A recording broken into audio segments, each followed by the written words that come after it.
गुंडागर्दी वाढत चालली काय? जळगाव जवळ असलेल्या कानसवाड्या गावाजवळ हा प्रकार घडलेला आहे। सकाळी 8 वाजता ज्यावेळेस युवराज कोळे हा शेतात जात असताना काही लोकांनी त्याच्यावर हल्ला केला आणि त्या हल्ल्यामध्ये त्याचा जीव गेलेला आहे।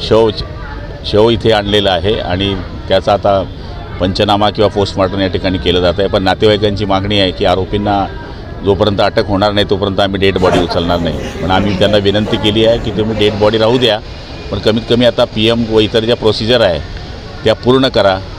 आत्ताच SPंशी माझं बोलणं झालं आहे। LCBचं पथक आणि दुसरे 2 पोलिसांचे पथकही त्यांच्या मागे लागलेले आहे आणि मला खात्री एवढ्या 2 तासाच्या आत त्यांना अटक होईल। जुन्या वादातून झालेला वाद आहे आता ते आता तपासा आणि ती पोलीस त्या गोष्टीवर उजेड टाकतील की मूळ त्यांचा शेतावरून वाद होता, कशावरून वाद होता, तर हे पोलिसांच्या तपासामध्ये येणारच आहे।